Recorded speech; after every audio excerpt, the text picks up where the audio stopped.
da z Mihom se večkrat pokličeva, večer se SMS pošlje, pravi, lahko noč, fajn spi. Slišimo se sigurno enkrat na teden in mislim, da ostala prijatelja. Ste potem v njem našli neko tolažbo? Ja, res je, ker ko se mi je prvič stožilo po sinu, nisem imela tolažbe in ko sem sama sedela na vrtu in jokala, je edino Miha prišel do meni in je res zbral tiste besede, da sem začela študirati. V glavnem po tolažu me je in cenim. A vam je on danes pomagal s stylingom? Vam je Miha danes stylingom pomagal, zelo dobro izgledate? Ja, Miha me je danes na šminku, kako ne rečem, vse funkcije na šminku.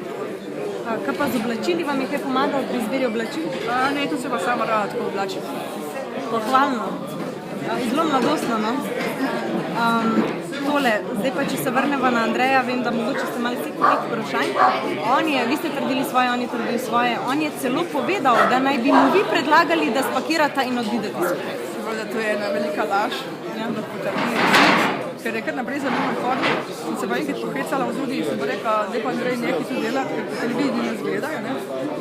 Šla jaz domov, bom kovček vzela, pa šla šminbajte, ti pa tudi. In pa rekel, ja, bomo šla pa skupno naprej. Je bil vaš partner, ki je zasumeli, ste imeli nekaj težave z vas? Ne, mnogo me ni bil omenil, pa seveda je. Mu ni bilo prav? Ja, seveda ne, marsikateri ne bilo, ne, samo pač povedala, kako je. Nekateri so se brez težav slekli čez dan, se nastavili kameram potušem, nekateri so vas označili za umazanko, če se lahko tako izrazim, da se ne umivate. Kako je bilo s tem? Ja, jaz sem se v zuri tuširala samo dvakrat, ker je prehladno za mene. Umila sem se pa vsak večer v labori, ko se nisem vsak večer tuširati.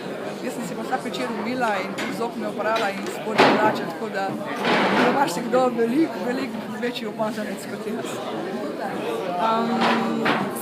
Ampak tuširali ste se pa ne noter? Mi smo čeber, jesen. Ampak ste se mogli sleči, niste imeli s tem težav? To, če bi kdo pokukal vsak? Ne. Hvala.